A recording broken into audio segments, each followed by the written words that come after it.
আজকে আমরা আলোচনা করতে চলেছি ময়মনসিংহ বোর্ড 2022 সালের একটা সিকিউ সম্পর্কে। সো এখানে চতুর্থ অধ্যায় বাজার থেকে একটা সৃজনশীল দিয়েছে, যেটা আমরা আজকে সলভ করব। তো এখানে একটা চিত্র দিছে, যেটাতে বলা হয়েছে P = AR = MR। আমরা জানি পূর্ণ প্রতিযোগিতামূলক বাজারে P = AR = MR হয়। সুতরাং এতে কোনো সন্দেহ নেই যে এটা একটা পূর্ণ প্রতিযোগিতামূলক বাজার, ঠিক আছে। এবং পূর্ণ প্রতিযোগিতামূলক বাজারে এআর রেখা এবং এমআর রেখা ভূমি অক্ষের সমান্তরাল, অর্থাৎ ভূমি অক্ষের সমান্তরাল। এটা হচ্ছে ভূমি সমান্তরাল, অর্থাৎ ভূমি অক্ষে এআর এবং এমআর রেখাটা সমান্তরাল পথে চলে। সো এই সংজ্ঞার সঙ্গে এটা মিলে যাচ্ছে, সেহেতু আমরা বুঝবো এটা পূর্ণ প্রতিযোগিতামূলক বাজার। তো ফার্স্ট কোশ্চেন হচ্ছে অলিগোপলি বাজার কাকে বলে? তো অলিগোপলি বাজার হচ্ছে স্বল্প সংখ্যক ক্রেতা এবং বিক্রেতার সমন্বয়ে যে বাজার গঠিত হয় সেটাকে অলিগোপলি বাজার বলা হয়। সো এই সংজ্ঞাটা মনে রাখার জন্য আমাদের কয়েকটা স্টেপ বা কয়েকটা জিনিস মনে রাখতে হবে। সেটা হচ্ছে মোনো, পলি, ডুও, তারপর হচ্ছে সনি।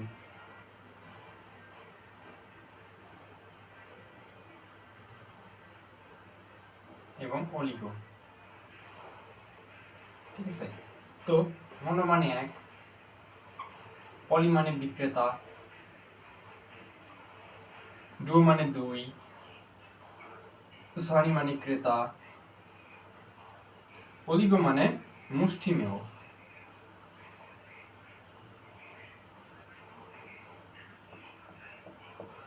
সো এই পাঁচটা জিনিস যদি আমরা মনে রাখি, তাহলে আমাদের যে কোনো সংখ্যা মনে রাখা খুব সহজ হয়ে যাবে। যেমন যদি বলা হয় যে মনোপলি বাজার কাকে বলে, সো এই ক্ষেত্রে আমাদের মনে রাখতে হবে মোনো মানে কি একজন, অর্থাৎ, এবং পলি মানে কি বিক্রেতা, এবং একজন অর্থাৎ মনোপলি বলতে বোঝায় একজন বিক্রেতার বাজার, অর্থাৎ যে বাজারে একজন বিক্রেতা এবং বহু সংখ্যক ক্রেতা উপস্থিত থাকে সে বাজারকে বলা হয় মনোপলি বাজার।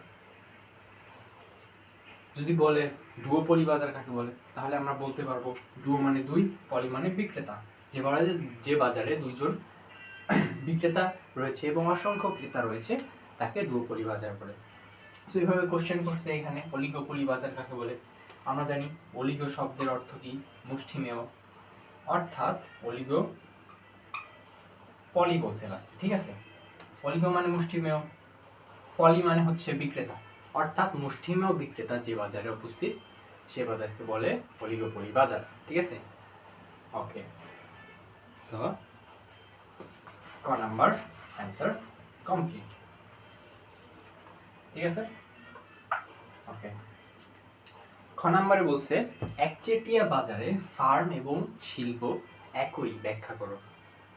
তো আমরা জানি একচেটিয়া বাজারে, আচ্ছা এখানে প্রথমে ফার্ম ও শিল্প একই, ঠিক আছে।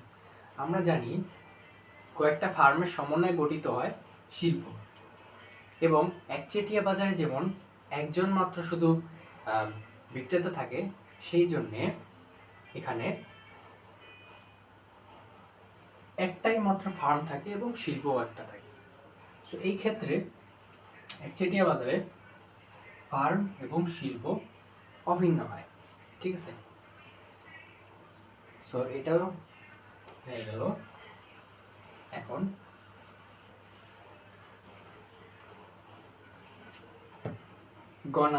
আমরা গ নাম্বার কোশ্চেনে আসি, ঠিক আছে।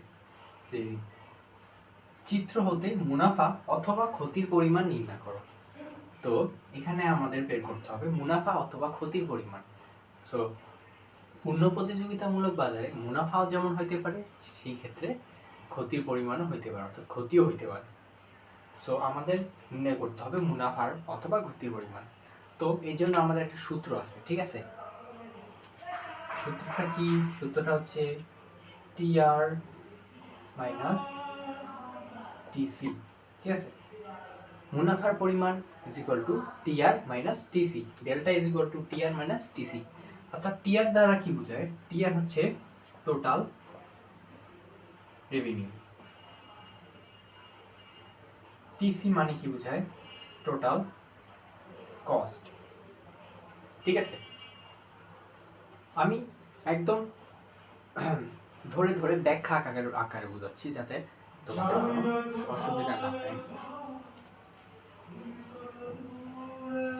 সো আমাদের টিআর নির্ণয় করতে হলে একটা সূত্র ফলো করতে হবে, which is TR is equal to Q into P.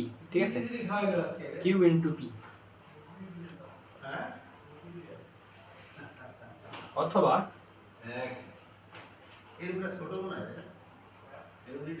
AR into Q. ঠিক আছে, এবং টিসি নির্ণয়ের আর একটা সূত্র আছে, সেটা হচ্ছে TC is equal to AC into Q. ঠিক আছে, এই দুটো সূত্র যদি আমরা জানি তাহলে মোস্ট অফ দ্য ম্যাথ আমরা করতে পারবো, এতে কোনো সমস্যা হবে না। ঠিক আছে, তো এটা মুছে দিই। সো আমাদের প্রথমে নির্ণয় করতে হবে টিআর। টিআর অর্থাৎ টোটাল রেভিনিউ, অর্থাৎ মোট আয়। রেভিনিউ বলতে কি বোঝায়? আয়কে। তো টোটাল মানে বলতে কি বোঝায়? মোটকে, অর্থাৎ টোটাল রেভিনিউ মোট আয়। ঠিক আছে, টিআর আমরা জানি P into Q.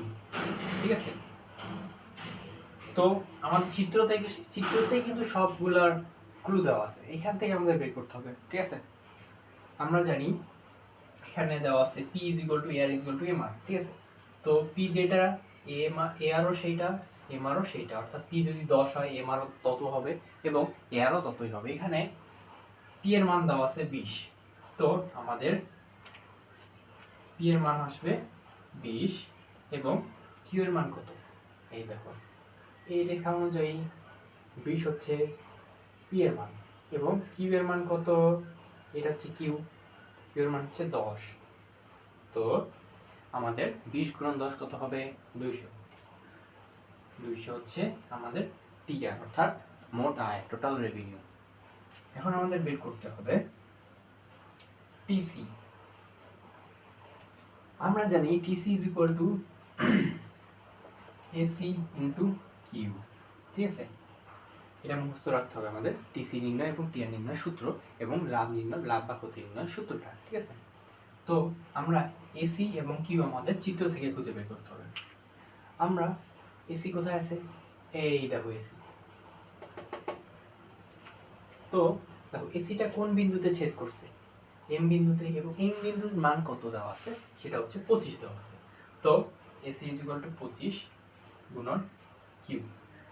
Q Q Q কোথায় ছিল? কিউ হচ্ছে 10। সো 25 গুণন 10 ইজ ইকুয়াল টু 250।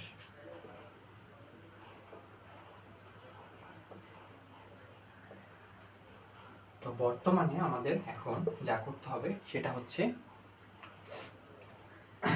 এটা, এই দুটার মান পেয়ে গেছি আমরা। ঠিক আছে, তো টিআর এর মান আমরা কত পাইলাম? 200। টিসির মান কত পাইলাম? 250। তো এখানে দেখা গেল যে -50 বা -50 আসছে। যেহেতু মাইনাস আসলে আমরা ঋণাত্মক বুঝি, তো এখানে লাভ হয়নি, বরঞ্চ ক্ষতি হয়েছে। তো এখানে কি হয়েছে? মুনাফা তো হয়নি, ক্ষতির শিকার হয়েছে। তো ক্ষতির টাকাটা কত? ক্ষতির অ্যামাউন্টটা কত? সেটা হচ্ছে 50 টাকা। অতএব ক্ষতির পরিমাণ